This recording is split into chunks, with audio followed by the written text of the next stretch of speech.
Hola. ¿Aló? Adelante, si quieres ya empezamos. ¿Tú me vas a presentar?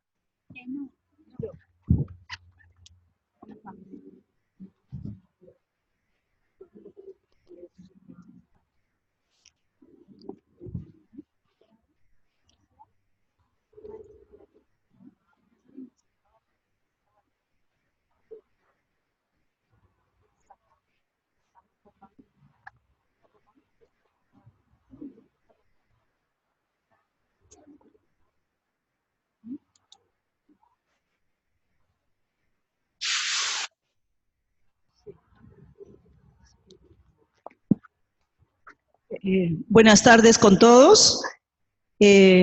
Entonces, al público presente, les damos una cordial bienvenida a esta segunda parte de la jornada valdizaniana. Y para iniciar esta tarde, le damos una cordial bienvenida al doctor Raúl Medina, quien es doctor en psicología social, maestro en terapia familiar, profesor e investigador de la Universidad de Guadalajara, presidente del Instituto Zapopan, autor de reconocidas publicaciones y artículos científicos, para quien pedimos un voto de aplausos, por favor. Doctor Medina. Muchas gracias. ¿Qué tal? Buenas tardes. Yo creo que todos después del almuerzo estamos como un poco... Pero bueno, en principio agradezco muchísimo la invitación a estas jornadas científicas para celebrar el aniversario de este estupendo hospital y sobre todo del servicio de salud, salud mental. Muchísimas gracias por la invitación. Bien, lo que voy a contarles aquí es algo que he estado trabajando por años y ahora hemos ampliado la metodología de intervención con una serie de casos. En concreto voy a presentar un caso de depresión infantil, pero voy al hilo de lo que ya se ha platicado aquí anteriormente para no repetir muchas cosas. El tema que pongo ahí es el amor indignado en casos de depresión infantil. Y al final ustedes van a sacar la conclusión qué significa eso del amor indignado, ¿no? En términos de, yo le llamo que es una metodología de intervención. Y el estilo que he elaborado se llama terapia familiar crítica, o algunos hablan de psicología social clínica. Ahora, en Family Process, en este año, salió un artículo que se llama La terapia familiar de tercer orden. Y vamos a ver qué es eso, porque es donde yo me inscribo dentro de la terapia familiar de tercer orden. Muy bien. Para poder yo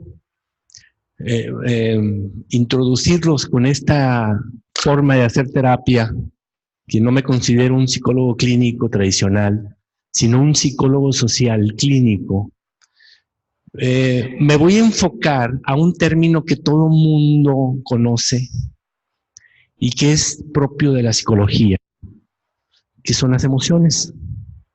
Bueno, son las emociones, es nuestro campo de intervención para poder hacer un vínculo directo entre un problema individual y un problema colectivo. ¿Y qué tiene que ver esto con la sintomatología personal? ¿Sí? Bien, este es el caso que les voy a presentar, caso Pedro. Es un niño de 14 años que intentó suicidarse. En el baño de su casa se intentó ahorcar. Al final se da cuenta su hermana de 12 años, quien lo rescata. Y en la casa estaba un hermanito de 10, ella de 12 y Pedro de 14. Estaban solos en casa, le hablan al vecino. El vecino inmediatamente actúa, hablan a una ambulancia y se lo llevan al psiquiátrico, al San Juan de Dios. Y ahí en el San Juan de Dios, pues lo tratan, le hablan a sus papás que estaban trabajando ambos y llegan y pues le hacen una intervención de primer orden y lo diagnostican como que tiene una depresión mayor. ¿Sí? ¿Qué son las emociones? Ese es el punto donde vamos a iniciar para navegar con lo que es la metodología de la indignación. Ustedes bien saben que las emociones se encuentran implícitas en toda actividad humana. No hay actividad humana que no tenga emoción. Incluso en el reino animal, y algunos dicen que las plantas también tienen ciertas emociones. Y nosotros navegamos en él. La emoción nos da sentido de identidad, de pertenencia a una comunidad. Sí, la emoción de ser peruano, cuando ganan el fútbol y ahorita con los Juegos Panamericanos, si ganan una carrera, hay una emoción nacional y todo el mundo se pone la camiseta. Las emociones están implícitas en un colectivo siempre. Hay muchas historias sobre las emociones. William James, que es uno de los padres de la psicología, hablaba que el origen de la emoción es fisiológica, que es innata. Inducir una emoción es cambiando un gesto, es todo un padre de la psicología del siglo antepasado. Y los neurólogos al principio decían que la sensación precede a la emoción, los cambios fisiológicos preceden las emociones. Y esta línea de investigación sigue. Recuerden que en el campo de la psiquiatría ustedes lo plantean muy bien, de que se puede inducir una inducción a través de un medicamento. Por ejemplo, puedes tú inducir emociones a través de una aplicación hacia el cuerpo. Después llegan los psicodinámicos. No me voy a meter a estos temas que saben que son las emociones. Cada uno tiene su perspectiva. Los conductistas dicen que las emociones se aprenden y se pueden desaprender. Los cognitivos dicen que los pensamientos causan sentimientos también. Y existen muchísimas teorías sobre esto, las emociones.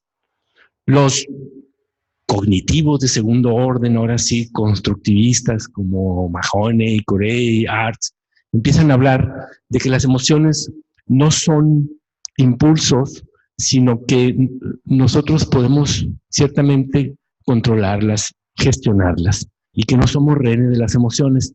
Esta segunda nueva ola de los cognitivos empiezan a hablar de este tema y lo investigan a profundidad.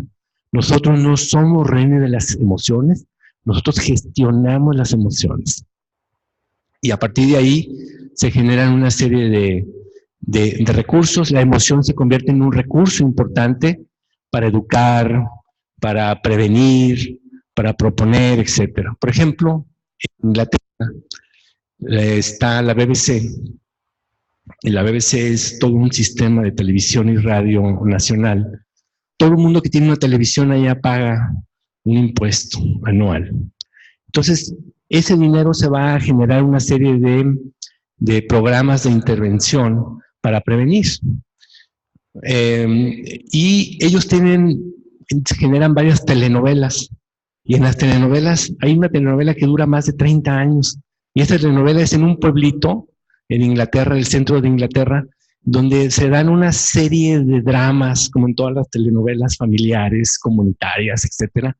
Y en esas telenovelas lo que hacen ellos es poner casos dramáticos con aquellas personas con las que uno se identifica, que apareció el cáncer, que tiene SIDA, que el hijo es homosexual, y todos los dramas articulados se los meten ahí para ir formando a la población a través de una intención emocional fuerte a la gente y cómo enfrentar estos problemas. Es un ejemplo de cómo las emociones se vuelven a convertir en un recurso y no en un problema. Pero los de mercadotecnia se enteran de esto y venden a través de emociones. Ellos no venden sin emociones. Y en el campo de la enseñanza, ustedes saben, si no está el elemento emocional, un niño no aprende. Todo este tipo de ideas de la emoción como un recurso empieza a transformarse. Por eso aparece Goleman en los años 90 y habla de esta bifurcación que hemos hecho terrible, dice, entre inteligencia y emoción. Y él dice que los dos elementos van juntos. Su investigación era saber por qué los que sacaban puros 100s y 10s en escuela, los más brillantes, al final no tenían los mejores trabajos. Y empieza a observar que estos muchachos y estas muchachas tienen otras habilidades no cognitivas, no de inteligencia pura, que los hacen tener éxito. Y habla precisamente de la habilidad de las personas de manejarse socialmente, emocionalmente, correctamente con los demás. Después, Cyrulnik, ¿qué le puedo decir? El psiquiatra de la esperanza, el francés, que nos hable del concepto de resiliencia. Y él, su investigación es saber por qué hubo niños y niñas que fueron maltratados sistemáticamente en sus familias. Estos niños, al final, cuando crecen, son adultos y padres buenos que cuidan a sus hijos. Es decir, infancia no fue destino en el campo tradicional, como planteamos en el psicodinámico, y que estos niños hicieron una diferencia sustantiva y pudieron diferenciarse de sus padres. Es decir, yo no quiero ser como mi papá. Y él investiga y se encuentra que estos niños y niñas tenían otros tutores externos que fueron modelos y no fueron sus padres, un tío, un abuelo, una maestra de la escuela, etcétera. Toda una investigación extraordinaria que viene a repensar el concepto de familia, ciertamente. ¿Qué les puedo decir? Maturana es otro de nuestros ejes fundamentales, un biólogo que ha influenciado muchísimo a la terapia familiar de segundo orden, y él habla que la emoción es la que nos lleva a la acción. Dice que las emociones son el inicio de cualquier encuentro y es el inicio de cualquier tipo de historia y de vínculo. Él dice que hay un concepto fundamental, un sentimiento que hace que es la construcción de la realidad, que es el amor. Para él el amor es la posibilidad de aceptar al otro como legítimo igual que tú. En ese encuentro que tú aceptas al otro, si se hace recurrente, aparece el concepto del amor. Y él va más allá como biólogo y dice que ese fue el origen de la creación del Homo sapiens, en que pudo evolucionar y aparecer el concepto, el propio lenguaje, pero incluso habla del concepto de conciencia. En esta investigación, él plantea que la emoción es el eje de la racionalidad y del encuentro de lo social y de toda la construcción. Es interesante cómo la emoción se viene a convertir en eje sustantivo, ¿no? Luego vienen los sociólogos y empiezan a hablar de emociones los sociólogos, que a los psicólogos y a los psiquiatras nos debería dar vergüenza porque hacen investigaciones extraordinarias, ¿no? Y ellos hablan que las emociones son actos políticos, van más allá de esta situación, y que la emoción no es una cuestión privada, que la emoción siempre está conectada a otros, a una colectividad, a una familia, etc. Señala que no son estados psicológicos, sino prácticas culturales que se estructuran socialmente a través de circuitos afectivos. Lo que uno siente es finalmente un problema social y es un problema colectivo. Prácticamente estamos hablando del modelo sistémico, ¿sí? Pero dice que el problema de privatizar una emoción es un laberinto sin salida que nos va a llevar a no resolver el problema. Al final tener miedo, ansiedad, depresión, tristeza, un brote psicótico, todo está íntimamente vinculado al contexto. El propio Bateson planteaba esta idea de que el cerebro no piensa solo, de que el cuerpo no está solo, de que las emociones no sienten solas, sienten en un contexto siempre. De otra manera no se va a entender ni el cerebro ni las emociones. Y esto dicen las personas, lo personal es político, lo emocional es político. Las emociones son públicas y se organizan socialmente. Reconoce la existencia de una función específica que tienen las emociones en la construcción de la realidad. Lo que los sociólogos nos dicen es que ciertamente las políticas sociales están dirigidas a que nosotros sintamos ciertas cosas y no sintamos otras.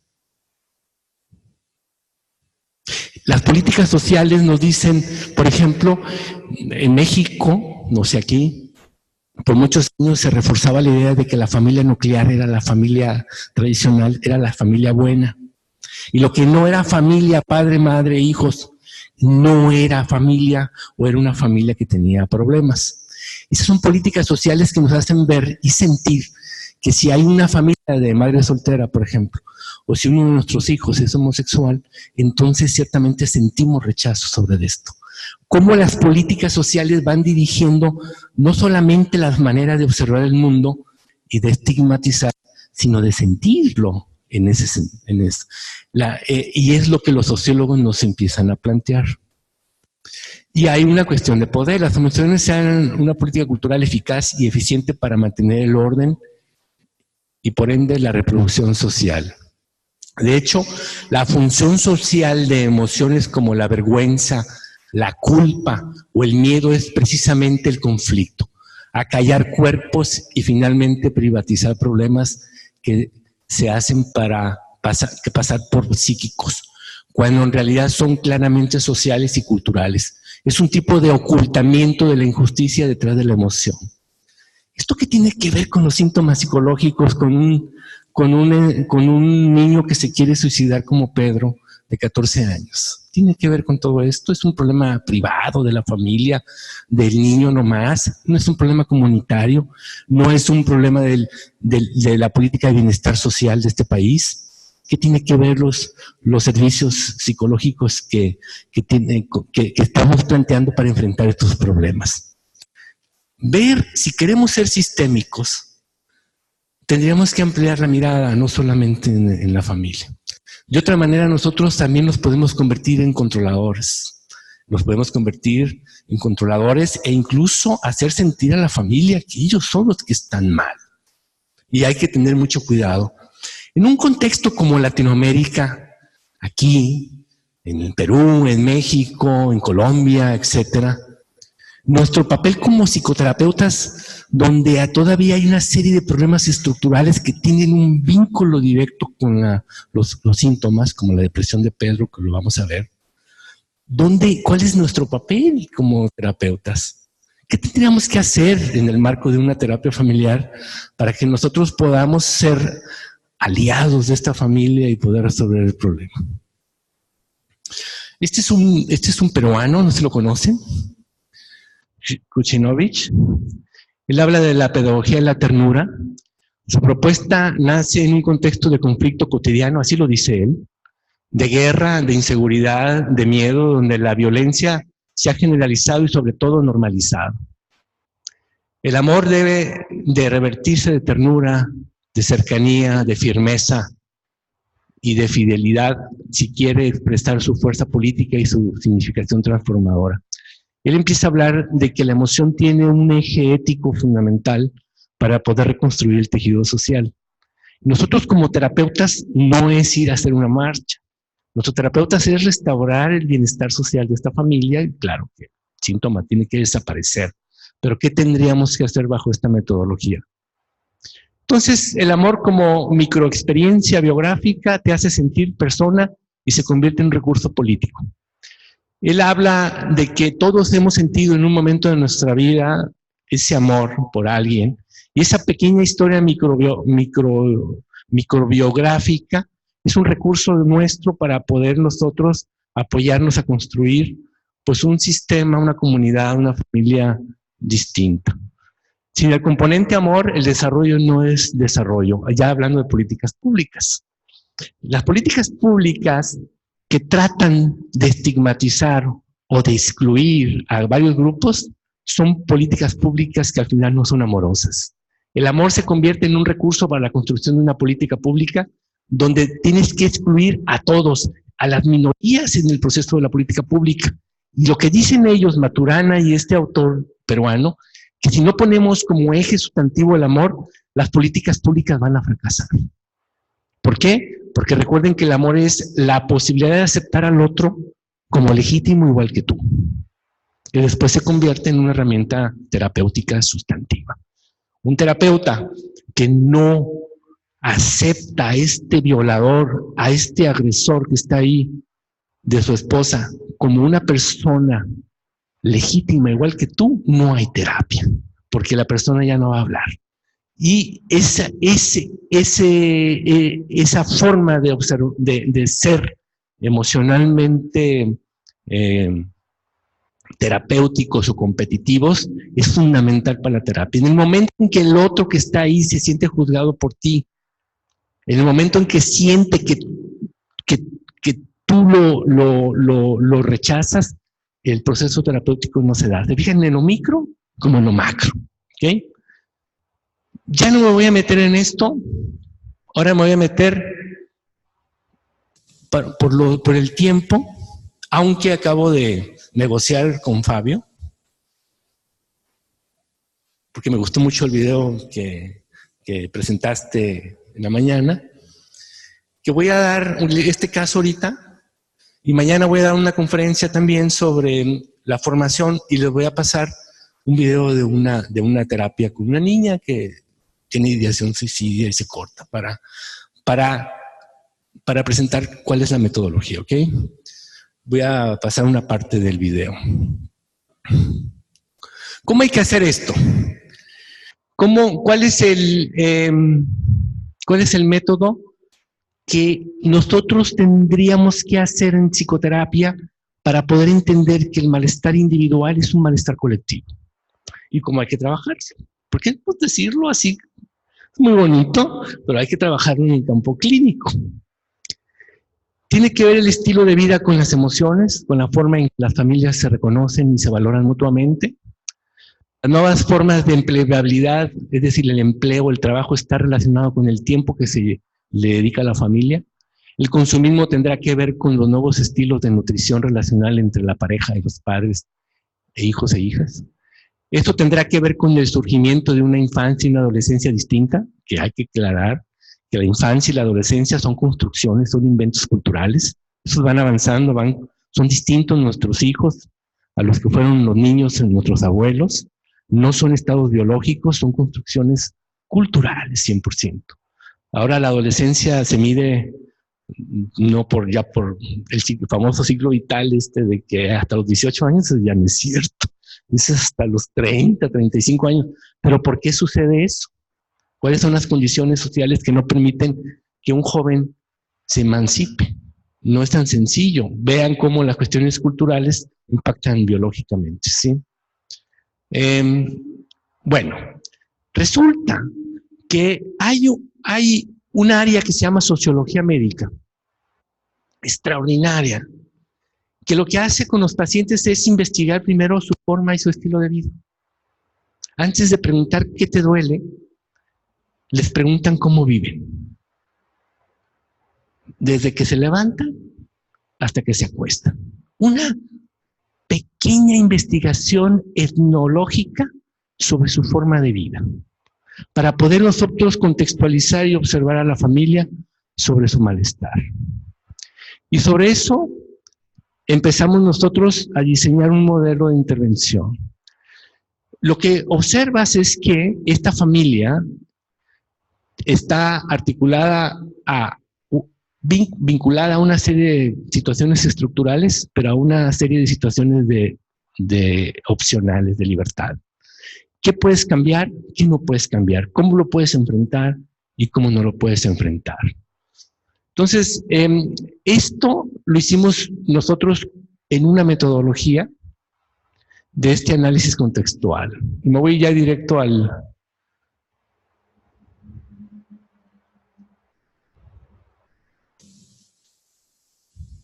Ok.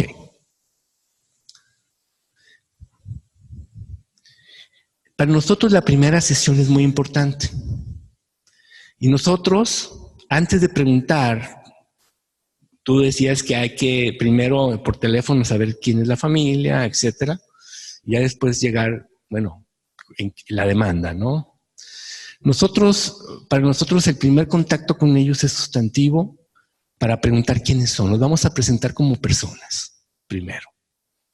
Nosotros y ellos.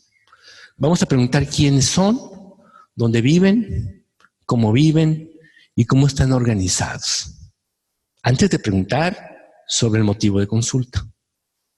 Son 10 minutos, no nos vamos a tardar más. De hecho, en el video que les voy a presentar lo van a ver. 10 minutos, mañana lo van a ver y toda la información que sale. Ahí está el genograma de Pedro. Pedro es el de 14 años, el que intentó suicidarse. ¿Okay?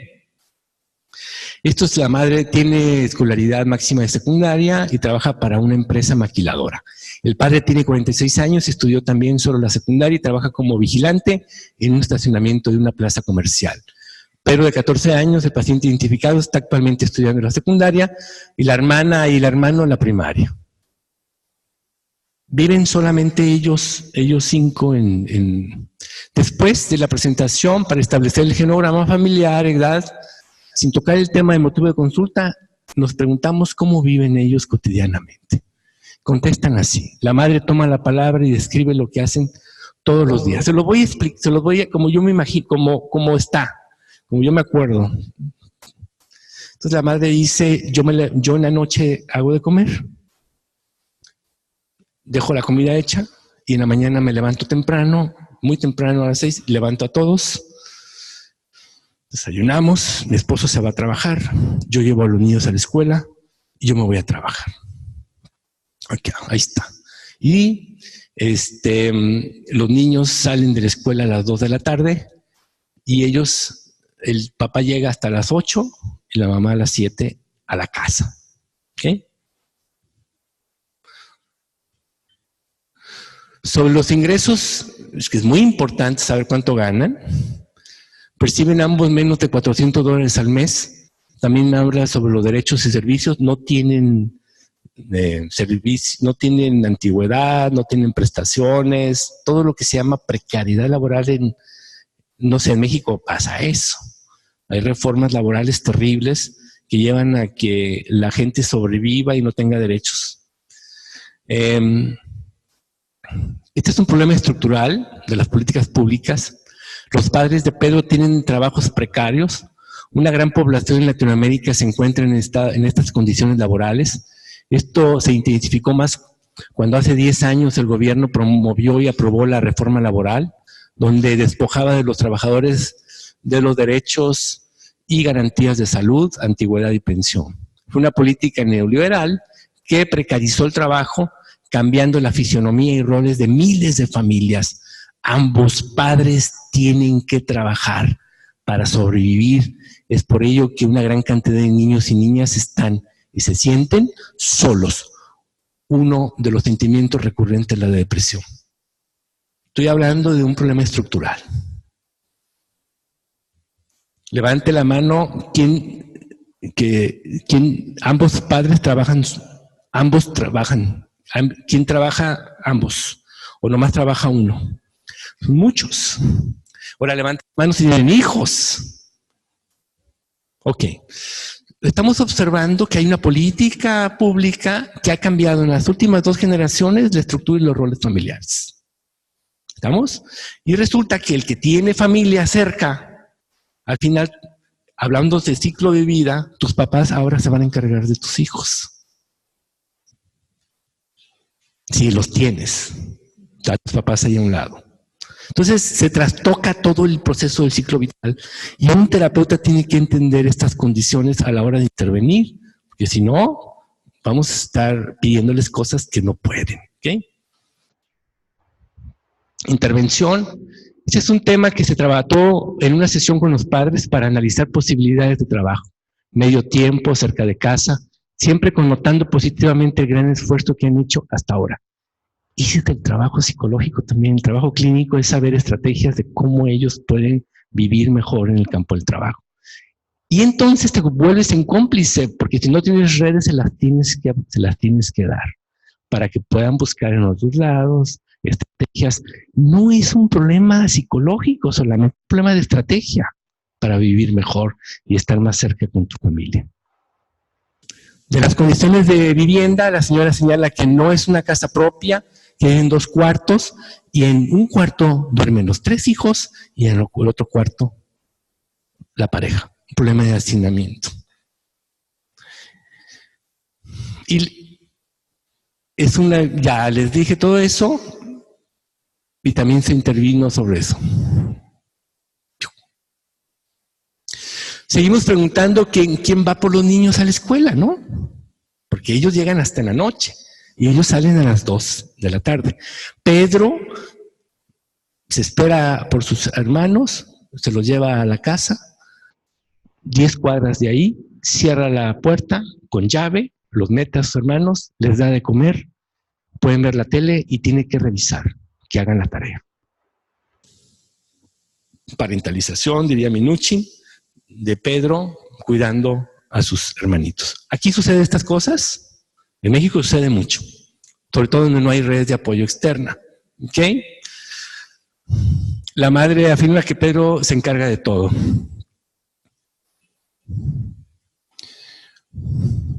Pedro en voz baja señala que como están en la misma escuela, todo lo que les comenté, todo lo que les comenté está ahí. Ahí es un problema de parentalización. Eso se trabajó con los papás. La pregunta a Pedro que desde cuándo hace esto y señala que desde hace 2 años. Añade que para él no es problema hacerlo, pero que desde hace 6 meses sus hermanos ya no le hacen caso. Y cuando llega la mamá, que ve que no han comido todo, está el tiradero y no han hecho tarea. La mamá le reclama a él. ¿Ok? Ahí ahora vamos con lo micro. ¿Te acuerdan que hablamos de las emociones? Si era un problema personal, un problema social. En ese momento la madre agrega que sí es así, que desde hace varios meses que Pedro no ha hecho bien su parte y que sí se enoja, pero que es normal. Hasta aquí el padre no dice nada, solo escucha. Un padre periférico totalmente. Sobre las responsabilidades asignadas a Pedro le preguntamos cómo te sientes por no cumplir con lo que te toca, repitiendo lo que dice la mamá. Y ahí llora y no dice nada. La madre insiste en tono agresivo que no es fácil para nadie, que todos en la familia tienen que cooperar. Continuamos preguntando a Pedro cosas muy puntuales. Cuando llega tu mamá a la casa en la tarde, ahora sí nos vamos al marco sistémico, ¿okay? El patrón. Vamos a ver el patrón relacional. Muy puntual. ¿Qué te dice? Me reclama que ¿por qué no hago bien las cosas? Que si lo hacía antes bien y ahora no, que ¿por qué me distraigo? Que qué desleal soy. Yo solo le digo que ya no me hacen caso y le pido disculpas. La madre insiste en que es importante que agarre la onda, que entienda que todos tienen una responsabilidad para que funcione la familia. Preguntamos a Pedro que cómo le reclama a su mamá. Se tensa la sesión, hay una pausa de silencio en 1 minuto. La hermana y el hermano de Pedro, menor, se acercan a Pedro a juguetear con él. ¿Qué están haciendo los niños ahí con Pedro? Lo están dando apoyo emocional. ¿Sí?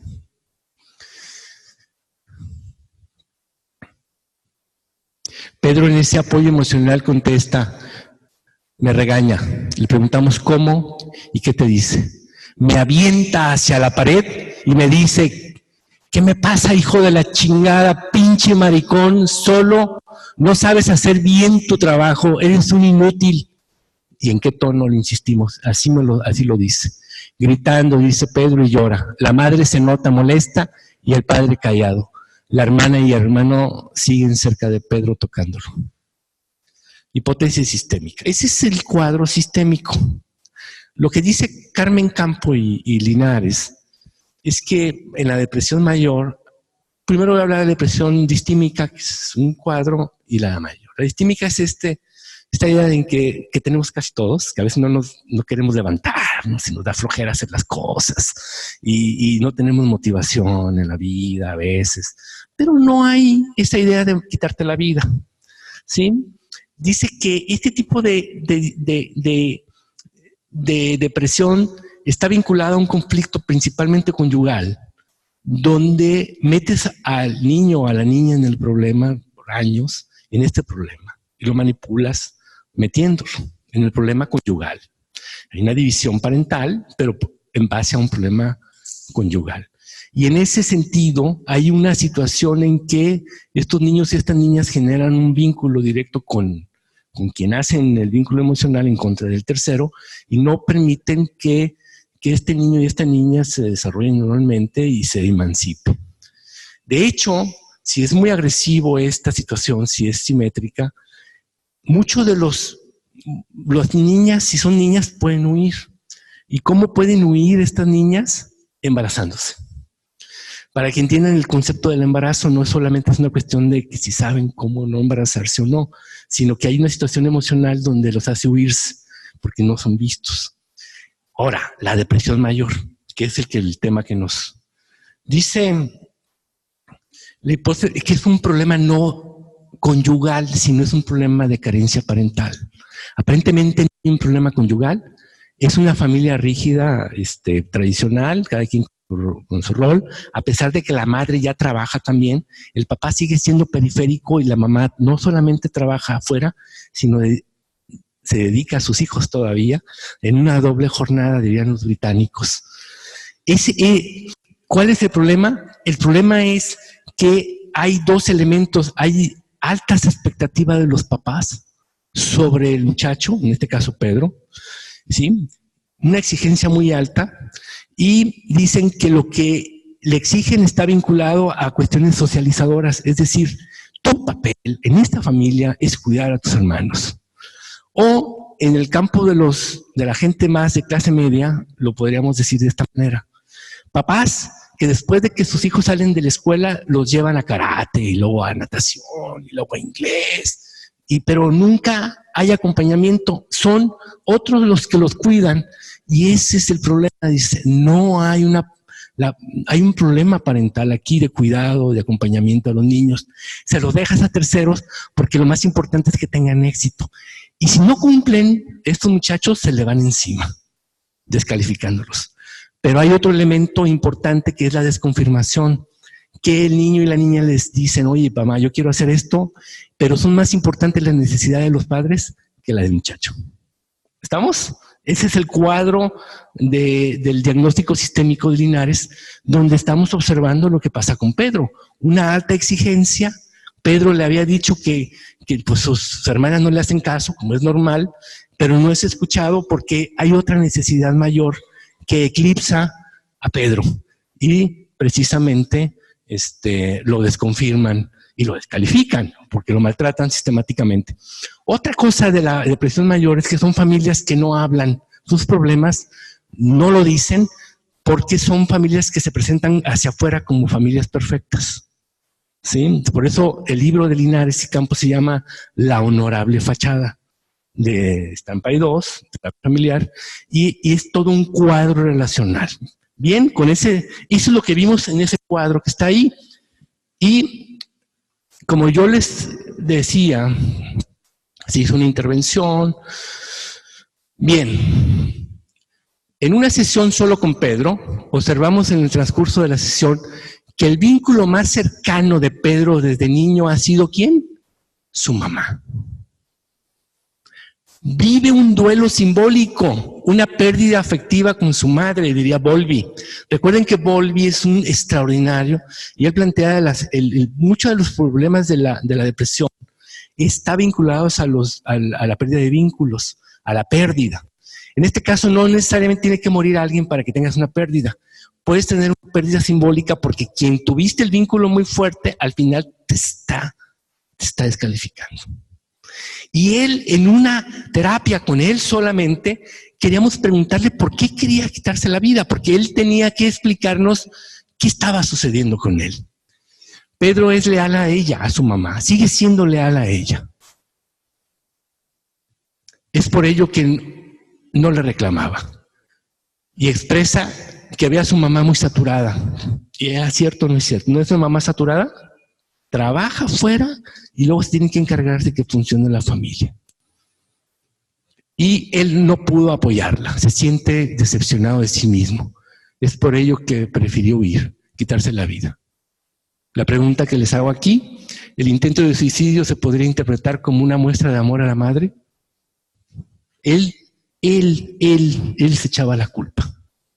Hasta aquí, el foco sistémico nos habla de que hay un problema de disfunción familiar. Hasta ahí. ¿Se acuerdan cómo inició esta plática? Que las emociones van más allá de aquí, de este cuadro. Si no lo contextualizamos, vamos a tener serios problemas a la hora de la intervención. Continuamos conversando sobre los diversos contextos para atender un panorama amplio. Le preguntamos a Pedro, su hermana y hermano si salen a jugar a la calle. No salen, porque afuera es peligroso. Están encerrados en la casa. Tienen 2 años así. Ni los papás salen tampoco. No tienen amigos porque están cansados. Llegan de trabajar y están cansados. Ya no voy a hablar de la cuestión del territorio, que es otro elemento donde viven, que es muy importante si los niños pueden socializar o no pueden socializar, si tienen contextos para jugar o no jugar. Un niño que no juega con otros niños va a tener un problema. No puede estar metido en casa, ¿sí? También les preguntamos si tienen algún familiar que viva del barrio cerca. No, que es lo que lo llamó más la atención. Por eso se encierran. Ellos vienen de Michoacán. Jalisco es un estado que está cerca del Pacífico y hacia abajo está Michoacán. Pregúntenme dónde inició la guerra contra el narco en México. Ahí. Un estado vecino, se desplazaron a Guadalajara por seguridad. Que sus familiares viven en el pueblo de ese estado, han desaparecido varios familiares y ellos se tuvieron que ir a Guadalajara huyendo por el narco. Acuérdense que el narco está vinculado al estado, está vinculado a municipios, los quieren correr porque hay minas ahí, todo un diseño terrible, un escenario terrible. Le estoy poniendo un caso difícil de cómo trabajar con esto, porque no podíamos nosotros ver qué había pasado. Entonces ellos empiezan a hablar de esta historia terrible de hace 2 años, cómo huyeron, cómo dejaron a su familia, cómo dejaron su casa, sus amigos, que habían desaparecido algunos familiares, y fueron a Guadalajara. Y en Guadalajara está a 2 horas, no estoy hablando de mucho, 2 horas. Y en Guadalajara esta familia inmediatamente se puso las pilas, estuvo en este barrio, empiezan a trabajar. En ese contexto, sí o no es una familia exitosa. Claro, sobrevivió, encontraron trabajo, los niños están en la escuela, claro que es una familia exitosa. Y nosotros no podemos pasar por alto que es una familia exitosa. Tienen muchos recursos esta familia al final.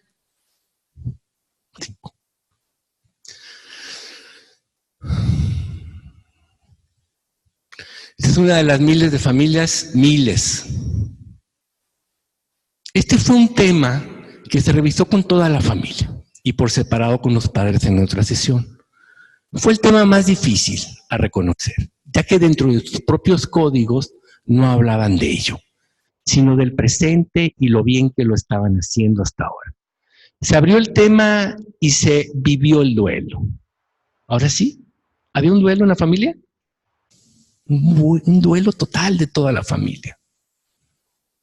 Se conceptualizó en todo momento sus sentimientos de pérdida, con el fin de que no se sintieran culpables ante esto. Pudieron asociar el malestar de Pedro, principalmente con este problema que ha vivido en silencio la familia. Este fue el punto de quiebre desde donde se pudo hacer una alianza parental, filial y conyugal para unirse más que nunca, sobre todo hacer empatía con Pedro, a quien definieron como digno representante de la familia. Las formas emocionales y relacionales cambiaron, la desconfirmación y la descalificación cesaron. Se le reconoció a Pedro su gran labor y sobre todo lealtad a la familia y en particular a su madre. Aquí aparece como recurso terapéutico el amor indignado. Se indignó la familia, se unieron y empezamos a trabajar todos estos elementos en que el padre se incluyera directamente en el proceso de la formación con los niños y hacer todo este. La tarea familiar crítica nos propone reconstruir el amor más, no el de la novela rosa, sino un amor que se indigna ante la injusticia, que lucha, que demanda, que se compromete, que legitima al otro y se ocupa de su bienestar. No es una labor mágica o gratuita, es el resultado de trabajar con otros en el día al día para reconocer al otro como pleno de sus derechos, como presencia que nos humaniza. Por eso me gusta esta frase: humanizar para sanar. Para ello, la terapia familiar que se propone aquí fundamenta y promueve la construcción de una posición crítica para el trabajo terapéutico y clarifica que esta no solo significa enfrentar o resistir políticamente con inteligencia al sistema que no permite nuestro desarrollo, sino que implica también reencontrarnos cómo hacerlo desde la emoción que reconozca a otro como legítimo. Si el sistema te hace que te dividas, te fracciones, te pelees. Y lo que tienes que hacer es que se tienen que indignar para juntarse. Si no hay un elemento de juntarse en la familia, no vas a enfrentar el problema. Solos y fragmentados. Y con esto termino. Se puede observar que cuando se identifican las emociones como un problema contextual de índole estructural, la familia y Pedro pudieron visibilizar las condiciones de vulnerabilidad que condujeron a su malestar.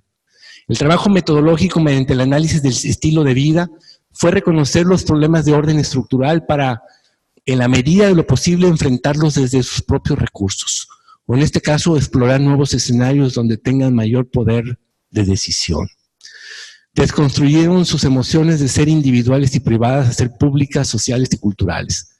Esto generó una indignación familiar que condujo a rescatar el amor por el otro y juntos resistirse lo político ante el malestar. La familia se unió de nuevo, el sistema los había dividido, juntos se enfrentaron al problema, desde el código de cuidarse mutuamente. El efecto terapéutico fue cualitativo, además de que el síntoma no volvió a aparecer, la familia se empoderó dentro de sus limitaciones estructurales. A esto lo denominamos el amor indignado como recurso terapéutico. Muchas gracias.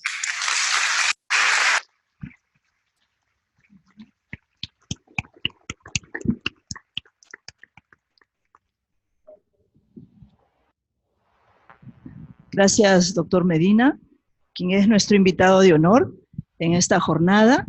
Entonces tenemos 5 minutos para preguntas.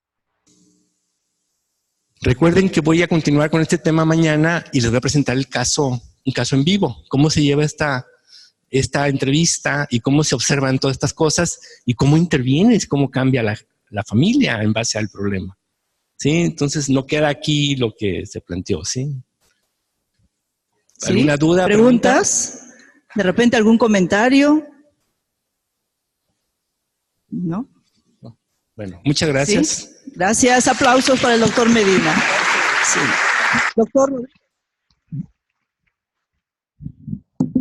Doctor Lizardo Rodríguez, le invitamos para hacerle presente un reconocimiento al doctor.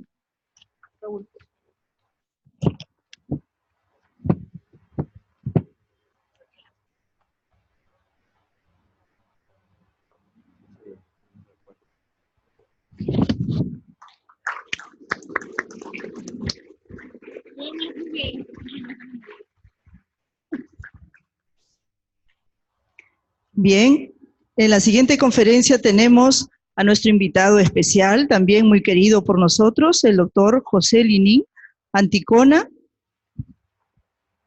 quien es ex residente del Hospital Hermilio Valdizán, maestro en Ciencias Familiares y Sexológicas de la Universidad de Lovaina, formación en Terapia Familiar Sistémica en la Universidad de Lovaina, ex jefe del Departamento de Salud Mental del Hospital Edgardo Rebagliate Martins, miembro fundador de FACIS, el Centro de Formación en Terapia Familiar Sistémica, de quien también soy una de las seguidoras, una de las que se formó con mi querido maestro, el doctor Linín. Maestría en Terapia Familiar Sistémica en la Universidad Las Peruanas, doctor en Medicina en la Universidad Nacional Mayor de San Marcos, para quien pedimos un fuerte aplauso.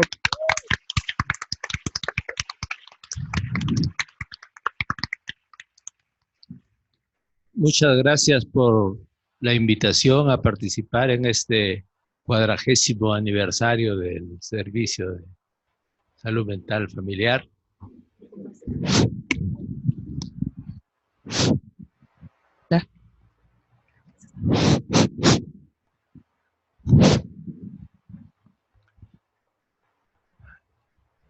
Ya, gracias. Decía que les agradezco a los organizadores y mi saludo por el 40º aniversario. 40º aniversario y entiendo que esa circunstancia hace que inviten a los mayores, ¿sí?, a los de la última fase del ciclo familiar, ¿sí? Entonces yo me he sentido involucrado y interpelado, ¿sí?, por esta invitación a hablar sobre el ciclo familiar estando en la edad del retiro. Entonces eso me ha hecho pensar, y pensar en esta edad se hacen los testamentos, ¿sí? Entonces, pensar en mí mismo, hacer el balance y las perspectivas, ¿sí?, para ver cómo es que he hecho yo mi estilo personal, ¿sí? No porque sea gran cosa, sino porque cada terapeuta hace su propio estilo con su propio material. Entonces quería yo explicar el mío. Entonces voy a hablar un poquito sobre eso, y he traído diapositivas sobre el ciclo familiar, que como ya se han presentado, aquí están mis alumnos y yo creo que todos lo conocen muy bien ya, entonces está un poco más de repetir. Y quisiera que más bien me hagan preguntas y que sigamos un poco más prácticos, si quieren, ¿no? Preguntas y respuestas, y que me interrumpan en cualquier momento, ¿sí?, para poder contestar de acuerdo a la inquietud de cada uno de los participantes.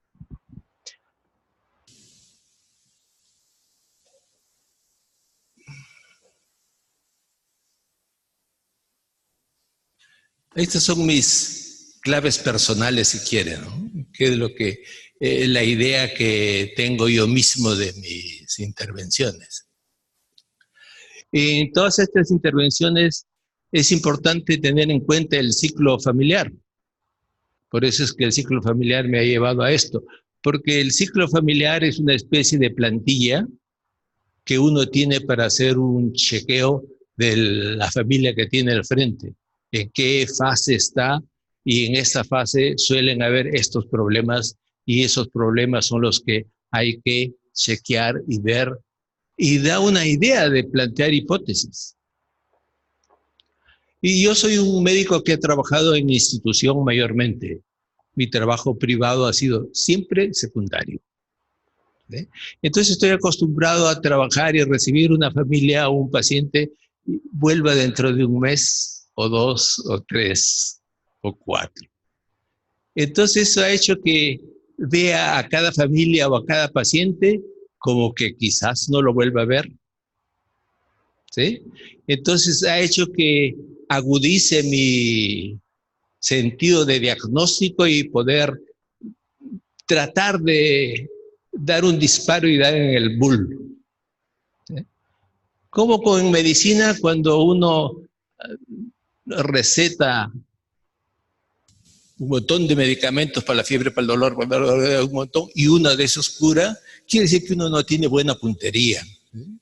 Entonces siempre me ha gustado dar en el blanco con la menor cantidad de medicinas, porque la menor cantidad de medicinas quiere que he dado en el diagnóstico y que eso va a mejorar. Entonces en terapia familiar más o menos hago lo mismo y veo más o menos cuál es el problema principal que ahora surge, y procuro precisar el diagnóstico y hacer una intervención que concluya, que tenga una conclusión, como que si se resuelve eso, se resuelve todo, más o menos, ¿no? Naturalmente las familias vuelven y traen otro problema, a veces diferente, pero si vuelve y seguiremos viendo otros problemas, pero creo que en cada sesión uno tiene que tener una visión del problema que se trae. Entonces yo pienso que debe haber conclusiones como si fuera la única vez, y mi criterio de una buena intervención es que uno pueda lograr introducir en el sistema familiar criterios diferentes de los que suelen usar la familia. Yo creo que si uno introduce una nueva manera de ver el mismo problema, ¿sí?, me parece, Un buen indicio de que ha sido una buena intervención para mí es que diga, ah, caray, yo no lo había visto así. ¿Sí? Entonces, porque creo que si uno parte de las mismas premisas, va a llegar a las mismas conclusiones. Ahora, introducir una premisa diferente ofrece la posibilidad de que los resultados o las conclusiones sean diferentes. Y no espero que las conclusiones sean las que yo crea que van a ser, sino que una premisa nueva y que el sistema vea si le sirve o no y cómo le sirve, pero a mí me da la esperanza de que se puede ver diferente. Entonces, esa es mi medida de cuando me parece que ha sido una intervención satisfactoria para mí. Y la otra gran cosa es que me parece que la familia tiene una fuerza que no tiene la terapia individual. En la familia tenemos a todos los actores. No pienso, mi mamá dice, mi papá dice, no, ahí está la mamá y ahí está el papá. Entonces, la familia hace que yo me ponga en segundo plano. Moviendo hilos, es verdad, pero en segundo plano. Porque yo creo que a la familia lo más importante es lo que dice el resto de su familia. A mí no me conoce, no, quizás no me vuelva a ver. Entonces, más que lo que yo le digo, creo que es importante lo que escucha de los otros miembros de su familia. Entonces, mi estrategia consiste en no preguntar directamente a cada individuo, sino a los otros sobre los otros. ¿Sí? ¿Cómo ves a tu papá? ¿Cómo ves a tu mamá? No al Señor, ¿cómo es usted como papá? No, al hijo, ¿cómo ves a tu papá? ¿Sí? Es más importante para el papá que sepa cómo lo ve su hijo a que cómo lo vea yo. ¿Sí? Con el hijo va a seguir viviendo siempre. Y si es que hay que hacer una indicación, también una recomendación, porque a terapia familiar ya van a la familia después de haber consultado con un montón de personas y todos ya le dijeron. Si pelean mucho, ¿cuál es el remedio? Dejen de pelear. Pero eso, dejen de pelear, no se puede hacer. ¿Sí? Que toma mucho, no toma. Que esta cosa no haga lo otro. Entonces la regla, la receta ya se sabe. Pero se lo dicen las mismas personas y las mismas personas. Y si va a la terapia y yo le digo lo mismo, eso ya se lo dijeron gratis afuera. Y muchas veces. Y no ha dado resultado. Entonces yo procuro que el resto de la familia otra vez, que los hijos digan qué es lo que malo que hay. No que yo le diga, fíjese, no, que los padres tienen que cuidar a sus hijos. No, ¿qué dice su hijo? Su hijo se siente triste. ¿Usted quiere que siga triste? Si quiere, haga lo mismo. Si no, haga algo para que no se sienta triste. Entonces mis recomendaciones procuro que sean así a través de los miembros de la familia, que sea pedido de los demás, no mío, ni de mi libro, ¿sí? Sino lo que dice la familia. Y si dice la familia, como digo, con la familia va a seguir. Y no le digo qué debe hacer, no sé, usted conoce a su hijo, ¿qué cree hacer, qué debe hacer para que no esté triste? ¿Sí?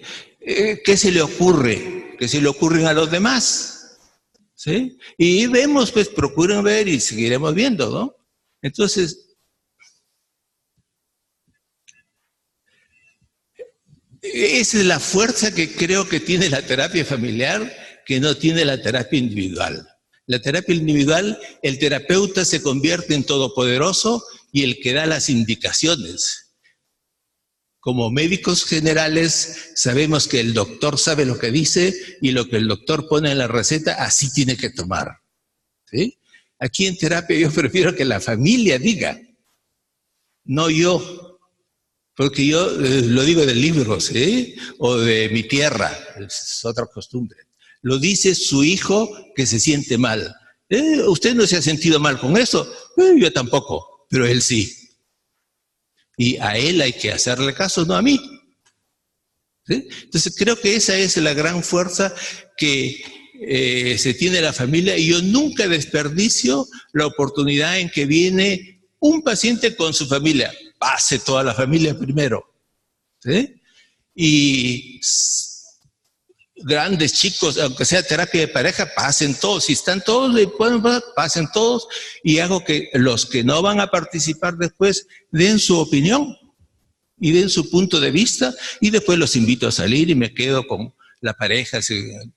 Terapia de pareja no tiene problemas propios que no deben escuchar los hijos, por ejemplo. Entonces, pero los hijos sí pues saben cómo si duerme el papá separado, duermen juntos, todas esas cosas lo ven y lo sienten y lo expresan, y saben decir qué es lo que ocurre fuera de la vista de los padres. Cuando los padres discuten, los padres creen que con cerrar la puerta ya se acabó todo. Pero preguntamos a los chicos qué pasa cuando papá y mamá se encierran. Entonces hay toda una historia que desconocen los padres. Entonces la simple recolección de información puede enriquecer a los padres, a los miembros de la familia. En terapia familiar decimos que no se trata de que yo sepa que hay en las pruebas o los secretos de la familia, no, que es lo que los demás saben. Y los demás, porque con lo que saben del otro, reaccionan.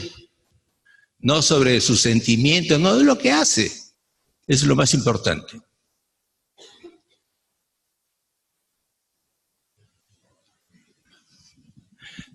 Para mí también es muy útil ver la familia dentro de las generaciones, una visión transgeneracional, digamos, ¿no? Porque la visión transgeneracional nos pone encima de esta familia, y encima de esta familia podemos ver las lealtades que pueden haber con sus familias y nos sacan del contexto. Los padres suelen discutir por sus costumbres, por su manera de criar a los hijos. Entonces, si uno ve de qué familia provienen, vemos que en esa familia así ha sido la crianza. Entonces, los padres a veces pelean porque cada uno quiere imponer la educación que ha recibido en su propia familia de origen. Y los dos han tenido educaciones diferentes. El castigo físico en mi época era oficial, ¿sí? Era oficial y público, sin vergüenzas y con mucho orgullo todavía, ¿sí? Hacían el castigo, ¿no? El castigado naturalmente, las pasábamos mal. Pero, ¿qué dice usted, doctor? ¿Es bueno el castigo físico o es malo el castigo físico? ¿Sí? Lo que suelo decir yo es, aplicando un poco la connotación positiva, digo, la educación es cuestión de moda. En mis épocas estaba de moda dar duro, y a mí me han dado duro, como los de la tercera edad, nomás sabemos, y ahora está de moda no castigar físicamente. ¿Y por qué está de moda no castigar físicamente? Porque el castigo tiene que ser recibido por el niño, y los niños son diferentes. En su familia se castigaba duro, pero como eran fuertes y resistentes, no pasaba nada, los hacía más, como la fragua y el hierro se vuelven más fuertes, ¿no? Mientras que la otra familia no necesitaba tanto castigo. Entonces la mirada del papá ya era suficiente, ¿sí? Entonces esa familia está bien porque así es su educación, así es su sensibilidad, y así funcionó bien. Prueba de ello es que usted es una persona útil, y el otro también. Los papás que fueron agredidos dicen, a mí, si mi padre no me hubiera dado duro y me hubiera, qué sé yo, agredido, yo no sería lo que soy. Entonces, en carne propia, el castigo físico es saludable, salvador. Y usted le pega a su hijo, no, yo le pego menos, porque claro, ¿sí? Pero ese menos es más para la otra señora que nunca le han castigado. Entonces, mi argumento es que hay niños sensibles a quienes el castigo físico puede traumar, digamos. A los fuertes no, pero a los que son sensibles sí. Entonces, por esa posibilidad de que los hijos puedan ser sensibles, y a veces en una familia hay hijos duros y hijos sensibles, del mismo papá y de la misma mamá. Entonces, como hay la posibilidad de que hay hijos sensibles, es que mejor no se castigue físicamente, pero que no se deje de castigar. Castigar es no premiar, si quiere, ¿no? Pero el castigo no se prohíbe. ¿Qué tipo de castigo es el que se prohíbe? Es el físico, pero el resto sí. Digamos, ir a las familias de origen es importante, porque nos permite hacer empates, porque al terapeuta nos ponen como al hijo lo pone papá y mamá que pelean. El marido dice, diga usted, doctor, ¿no es cierto que los hombres tenemos que...? Claro, si uno dice claro, todos los hombres se tapan entre ellos, dice, ¿no? Y si uno dice, no, la señora tiene razón, el marido va a decir, ¿qué le habrá visto a mi mujer y ya está echándole ojos, Entonces, haga lo que haga, el terapeuta pierde. Esa posición la tiene el hijo. Haga lo que haga, pierde. Si dice, mi papá tiene razón, la mamá no tiene razón. Como si no tuviera razón. Y si dice, mi mamá tiene razón, o yo abrazo primero a mi mamá, parece que no quiere al papá. Entonces, tenemos que salir de esa triangulación y no hay como hacer empates. Entonces, una buena medida es hacer empates, por último, con todos. De ahí que la última recomendación es la connotación positiva, ver lo positivo para todos y todos es un empate de buenos esfuerzos. ¿Sí? El doctor nos ha dado un buen ejemplo del amor indignado, ¿no? Que por amor el niño se sacrifica. Se sacrifica para salvar al padre. Quién sabe si es amor al padre, ¿sí? Porque a los golpes quizás están destinados al padre y no al hijo. Bueno, ese es cada uno. ¿Sí?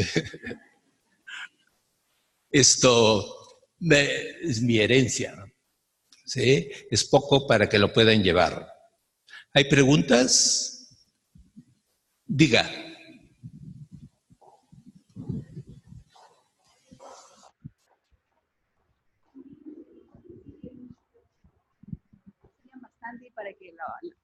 Es bien cierto, los golpes funcionan, ¿no?, en nuestros tiempos. Y gracias a nuestros padres somos lo que ahora representamos y somos. Hoy en día usted sabe que las dificultades del aprendizaje es enorme hoy en día. Y el tratamiento, por ejemplo, aquel niño de 8 años tiene una específica dificultad de aprendizaje, sería el tratamiento. Esos golpes no funcionarían, ¿verdad? Bueno, obviamente estoy hablando cuando la merite, ¿no? ¿Qué opina usted? Pero sobre los golpes en general. Ocasiones, ¿no? En ocasiones, cuando, por ejemplo, la niña no te hace caso y a veces uno asusta con la correa, ¿no? Pero, sin embargo, si tiene una dificultad de aprendizaje específica, ¿cuál sería el actuar de los padres, nosotros como papás, ¿no? Hay situaciones extremas en que hay que hacer hasta drástico, ¿sí? Pero lo importante es que la crianza, la relación con los hijos sea positiva, de tal manera que el hijo mismo dice, sí, pues me porté mal, pero mi papá me quiere y mi mamá me quiere.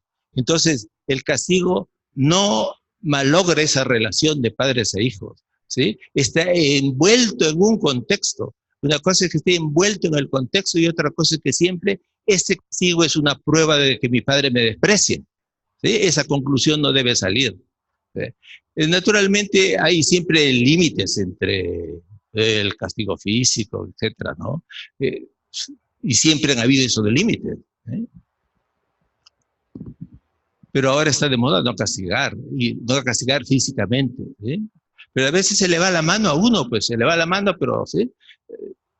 Si hay, como digo, ese contexto importante es el que debe primar. Perdón, sí. Diga. No.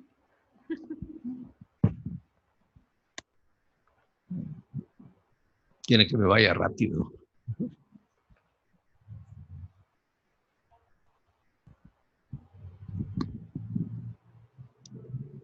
Diga.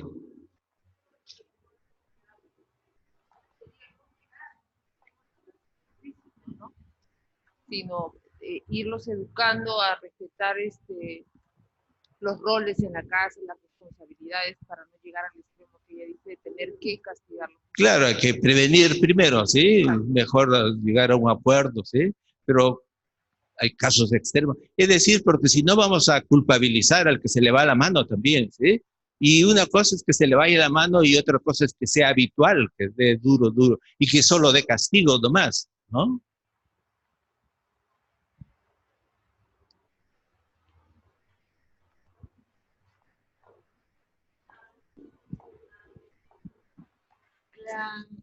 La llamada de atención de una madre hacia un niño, por ejemplo, en el uso continuo del celular, la tablet, le está llamando constantemente la atención al niño, puede causarle algún ser intolerante, ser ansioso. Bueno, cada caso tiene que verse particularmente, ¿no? Porque dedicarse al celular puede ser la moda, es las cosas que los viejos no entendemos, ¿sí? Nosotros no podemos jugar con eso porque no sabemos cómo se hace, ¿sí? Pero si hubiéramos sido niños, quizás sí sabríamos. Y así como cuando comenzaron a aparecer los audífonos, parecían que los chicos ya sí iban a estar con el audífono nada y no iban a escuchar y nada, no ha pasado nada, ¿sí?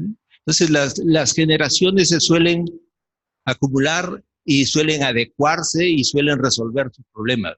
Pero claro, en el caso así particular hay que ver si es quizás uno de esas en las que es un nuevo instrumento que aparece en la vida social, o es que es un recurso de que está jugando para no oír, para no escuchar los problemas que hay en la casa. Entonces tiene que verse en ese contexto. ¿Qué significa en el contexto general de la familia? ¿Sí? Porque puede ser una manera de no hacer caso al papá, a la mamá, o de encerrarse, de no ver los pleitos, ¿sí? Y que sea una manera de decir eso, de aislarse de los problemas.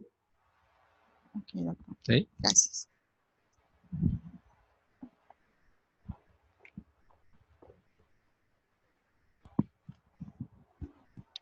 Buenas tardes y agradeciéndole su respuesta.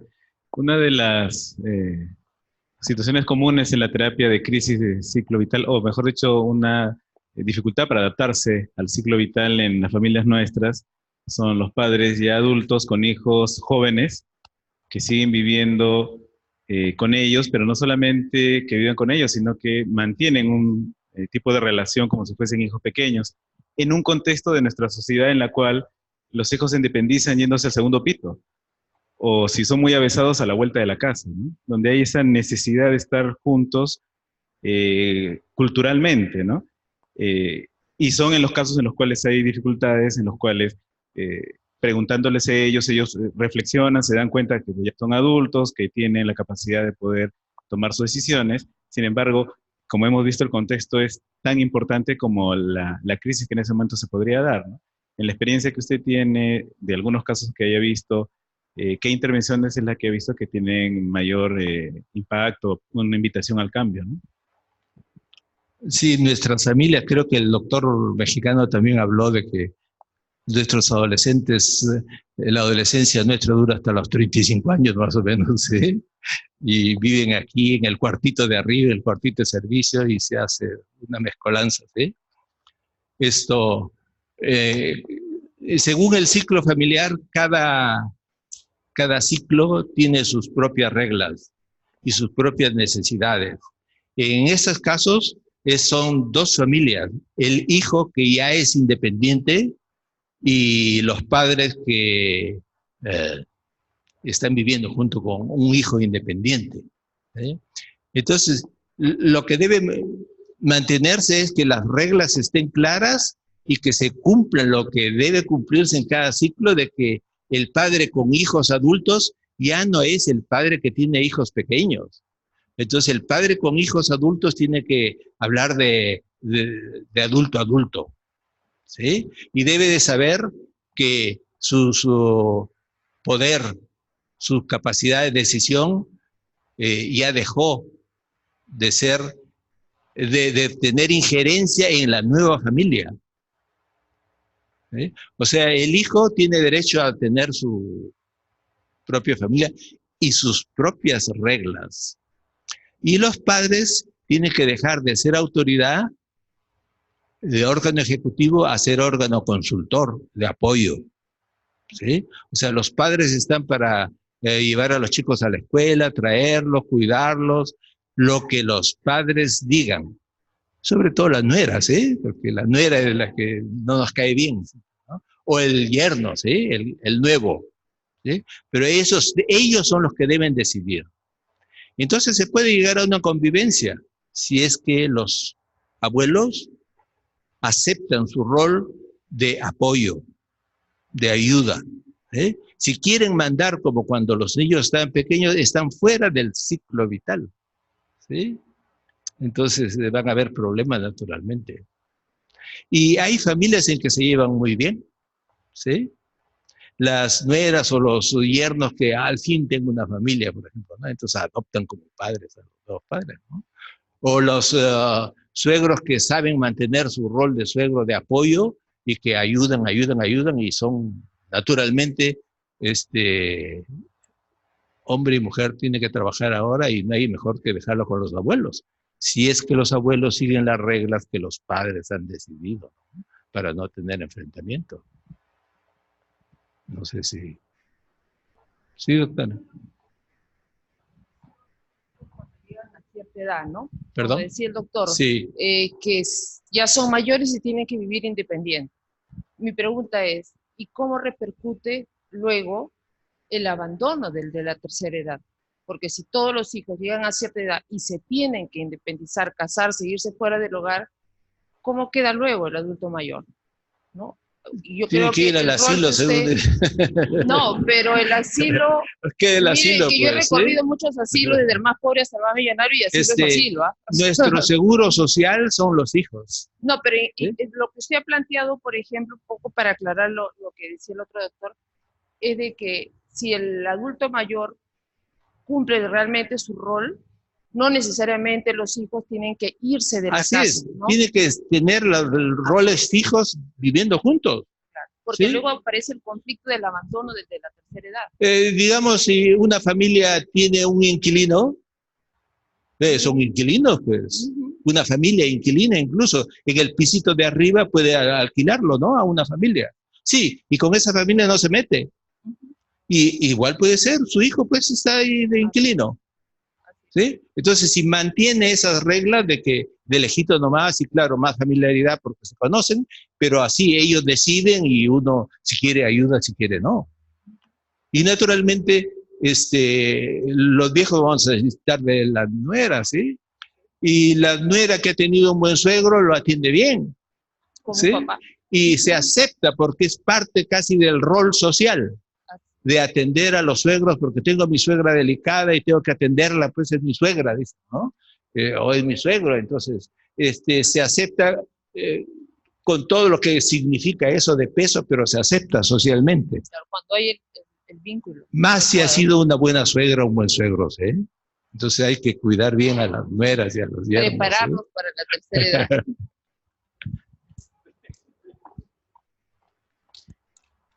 No tiene que ser, dice, el casado casa quiere, pero si se puede, si no,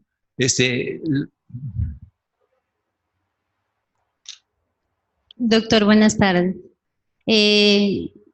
¿Cómo lidiar cuando se presenta una crisis cuando uno tiene hijos ya adultos, incluso que ya han terminado su carrera y tiene adolescentes?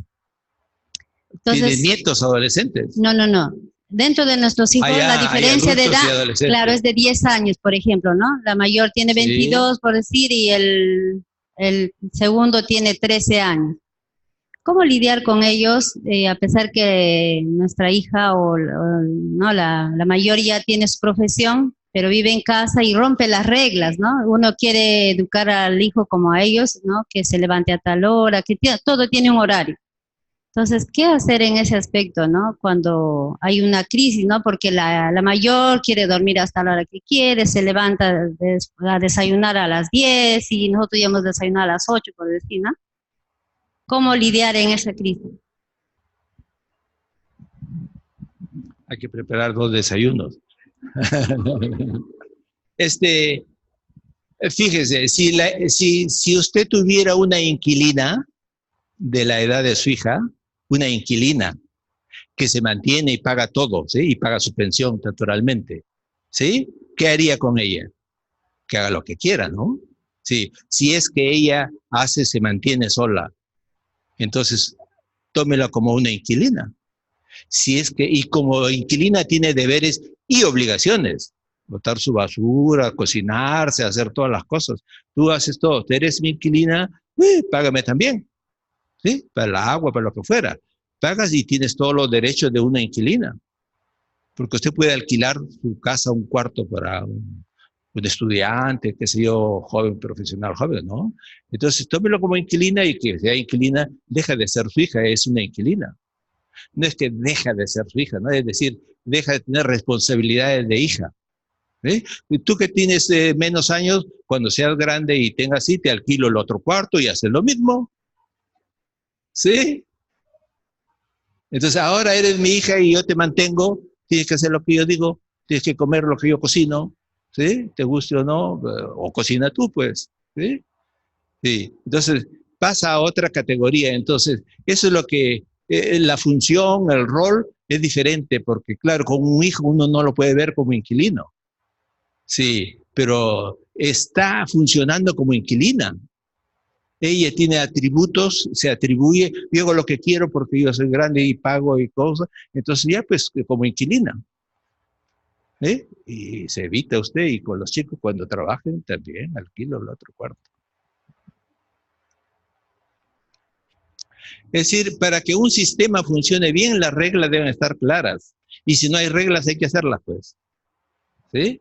Entonces, tú tienes ahora, digamos, una nueva categoría, una nueva estatus dentro de la familia. ¿Sí? Entonces, hace lo que quieres como...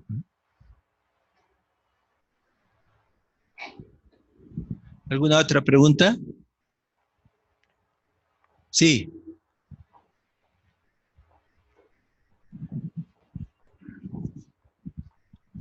Mi pregunta va en función a nuestra institución, que es el Hospital del Niño de San Borja. Nosotros tenemos niños que están hospitalizados por un buen tiempo porque son pacientes crónicos.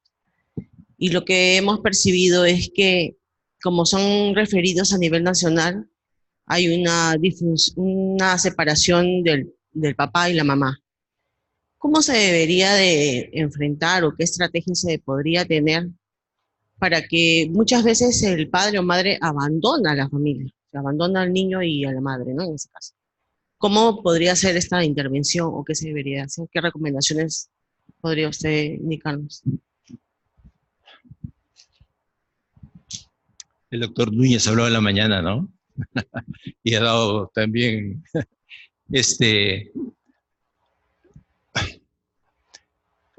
o sea, hijos rechazados por los padres o sobrecargados que no pueden llevarlos a su casa, y como presentó el doctor que ¿sí? La mamá se desespera y después mejor es que no haya hijos. ¿Sí? Yo creo que la institución debería asumir, son padres o hijos sin padres. ¿Sí? Y quizás buscar adopciones, buscar esas cosas. Los niños que están viviendo tiempo aquí en el hospital, supongo, son como los niños que están en Hermelinda Carrera, en esas instituciones, ¿sí? Que están tiempo ahí sin sus padres y que tampoco van los padres.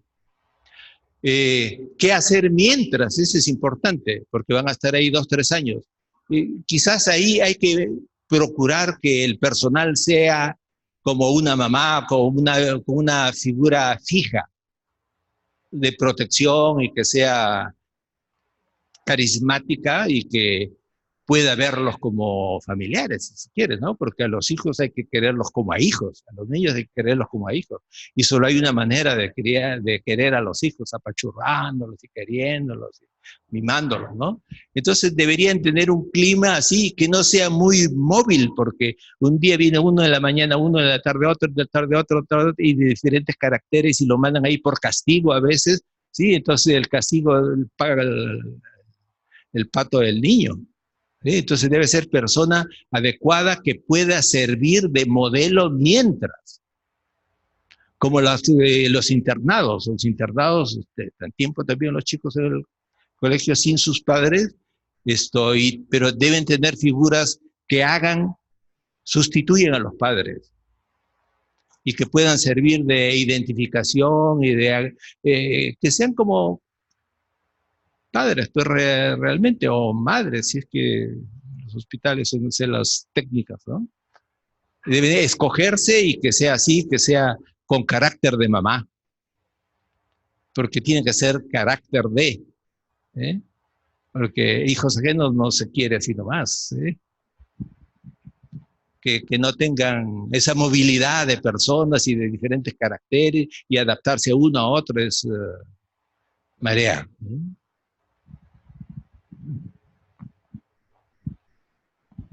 Sí, de repente complementando la pregunta que se hizo, las instituciones tienen personal que está capacitado para determinadas funciones. Entonces, es interesante que si mi tipo de trabajo en la institución implica funciones que no he previsto o que eran fácilmente previsibles si hubiera tenido un contexto sistémico, contextual, pero que ya lo he identificado, entonces necesito requerir personal con esas funciones. Porque estamos hablando de que la inversión de recursos en este caso no es económico, eficiente en números, sino el beneficio social, el beneficio familiar, el beneficio de un ser humano que necesita apoyo. Y aunque puede ser deseable que las enfermeras estén como en el cartel, porque si ustedes ven los carteles que están ahí, todos están haciendo una atención afectuosa. No identificamos más allá de la foto central un acto de salud, estamos viendo un acto de interrelación humana, donde la enfermera prácticamente está como si fuese la tía, la mamá. Pero eso, en un contexto en el cual el profesional o los técnicos están saturados con trabajo de indicadores, se convierte en una doble carga, y en el sector salud es uno de los sectores, junto con el docente y el militar, que tiene más carga de estrés laboral, más clima enrarecido. Y muchos de ellos son contratados precariamente, por servicios no personales, por tiempo, etc. Muy pocos nombrados, no saben si van a seguir el siguiente mes o el siguiente año. Entonces, es necesario que en función de estas reflexiones diseñemos nuestras instituciones con personal, porque son las personas las que van a intervenir de acuerdo a lo que vamos a encontrar. Si este es el Instituto Nacional del Niño y vamos a recibir referencias, vamos a recibir de todo. Y al recibir de todo, vamos a recibir niños, niñas abandonados con grandes discapacidades. Es cierto que el Ministerio de la Mujer podría hacerse cargo de ellos como albergue, pero ellos no tienen una condición sanitaria que ellos sí necesitan por ese tiempo. Entonces, esto nos ayuda a reflexionar sobre lo importante que es diseñar, así como podemos diseñar una ciudad en la cual no pongamos un puente sin barandas para que no se suiciden las personas, podemos diseñar instituciones en las cuales privilegiemos no solamente como una campaña, sino como algo estructural, lo importante es que es el bienestar del personal que está trabajando y que pueda, a su vez, al tener bienestar, poder dar bienestar a quienes atienden. Sí, muy bien el comentario. ¿Sí? Como los nidos, ¿sí? El personal tiene que ser especializado, ¿sí?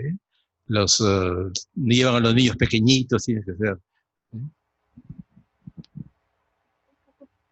Un poco para complementar tal vez a esa pregunta o a la respuesta, creo que también sería interesante ver qué pasa con esos padres que abandonaron al niño. Esos padres están paralizados, tal vez por el miedo, por la situación en que, porque a ningún padre le gustaría tener un hijo que está pasando una situación tan difícil de repente como el niño que viene acá. Son padres asustados, padres que se encuentran tal vez sin una salida. Entonces, ¿cómo trabajar con estos padres que están tan asustados? No sé, se me ocurre de repente empezar a contenerlos a ellos, a darles también afecto, porque son padres que están intentando escapar gracias al miedo que tienen sobre la situación real en la que están atravesando.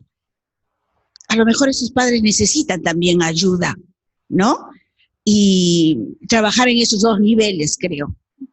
Ese sería mi... Sí, pues, gracias por tu comentario. Un amigo nuestro trabajó con niños de la calle, los niños de San Martín. Y buscaban a las familias y en muchas familias las encontraban, pero algunas familias las aceptaban y el niño aceptaba volver, pero a veces el niño estaba tanto tiempo en la calle que no se acostumbraba. Entonces había por ambas partes dificultades también, ¿no? No siempre es lo óptimo, ¿no? Van a haber dificultades porque los niños también se acostumbran. Y claro, están bien tratados en el hospital, se van a un sitio donde tienen que pasar hambres, mejor es el hospital también, ¿no? Pero es problema que hay en los orfanatos y eso. Doctor Linin, yo estoy un poco recordando también en las terapias multifamiliares hay participación de los niños, de los hijos, pero recuerdo uno de hace unos días, un niño dijo que tiene varios papás y tiene 3 mamás, 3 papás. Entonces yo pensaba, ¿cómo ubicamos en el ciclo vital de la familia? O sea, el padrastro, ¿no? Tiene 2, 3 padrastros o tiene 2, 3 madrastras, ¿sí? Y este padrastro también tiene hijos con otra señora. Igualmente la madrastra tiene otros hijos antes que el niño. Entonces, ¿cómo podríamos definir el ciclo vital de la familia? Pero aquí 3 propinas, en Navidad tiene 3 regalos. Sí.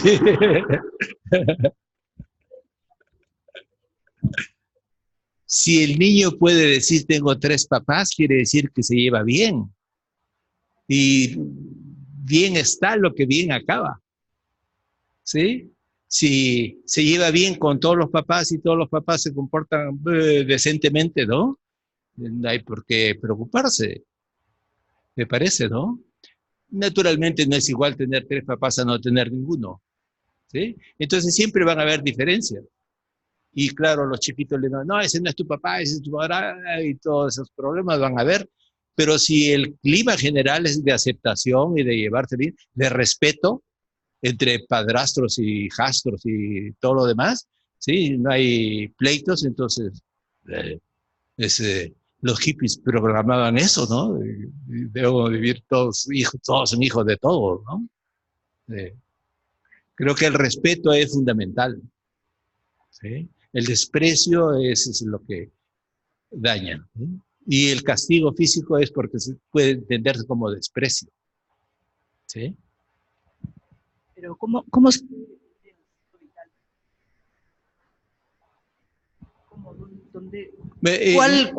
¿Qué edad, la edad de quién, de cuál de los hijos? La señora habló de una familia que tiene una hija adulta y una hija adolescente, ¿sí? ¿En qué ciclo están? En el ciclo entre adolescentes y adultos. Pero naturalmente, ¿cómo podemos ver de acuerdo al problema que traen? Si viene por el problema de adulto, es problema de hijo adulto. ¿Sí? Entonces, es decir, para nuestro esquema, vemos qué problemas suelen tener los hijos adultos, que no son considerados como adultos, como que no tienen independencia. Esas cosas deben de primar en el problema que los trae. Si viene por el problema de adolescentes, diremos es un problema de familia con adolescentes, ¿no? Porque hay adultos, adolescentes y niños pequeños en una misma familia, ¿sí? De acuerdo al problema que traen. Quiere decir que funcionan en los otros niveles, pero no en el... Doctor, vamos a aprovechar que todavía tenemos tiempo para las preguntas. Nosotros tenemos una actividad de formación el día de mañana, va a haber exposiciones sobre eso. Y lo que yo he notado en ustedes, los maestros que han ido a Bélgica a hacer su formación allá, que aunado a la capacidad y la inteligencia que ustedes tenían ya como profesionales, hay esa capacidad muy intuitiva de ver cosas en contextos distintos, como reflexionar entre múltiples alternativas sistémicamente, ¿no? Mi pregunta con respecto a la formación es, ¿usted considera bajo su experiencia que la formación que usted recibió allá es algo que complementó lo que usted ya tenía, simplemente le ayudó a desarrollarlo, o considera que diametralmente fue un modelo completamente distinto?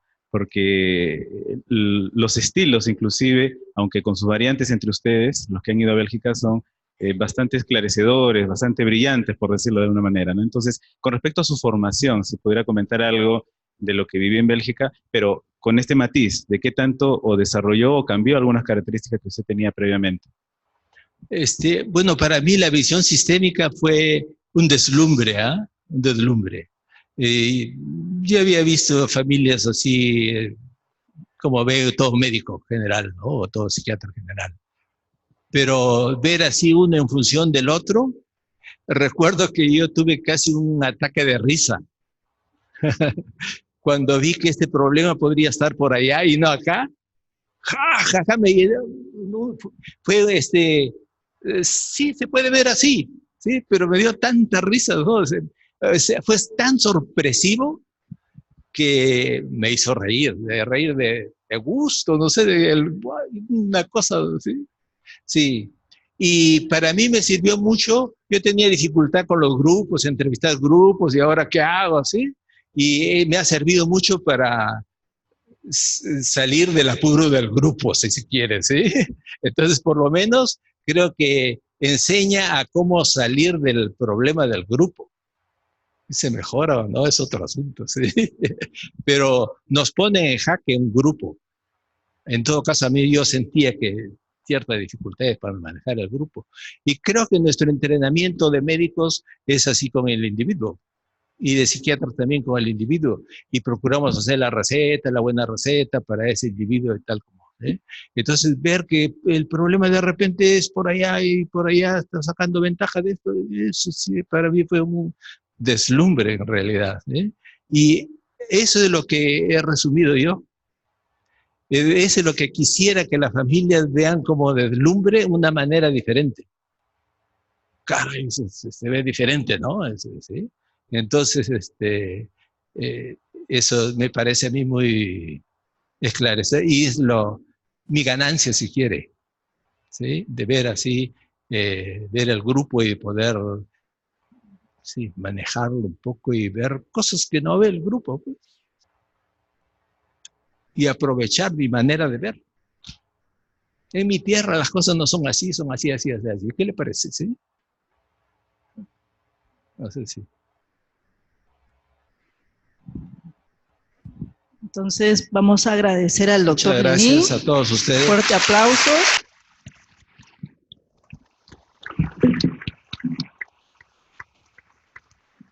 Vamos a invitar a Fabio, que puede hacerle entrega de un reconocimiento al doctor Linin. La factura.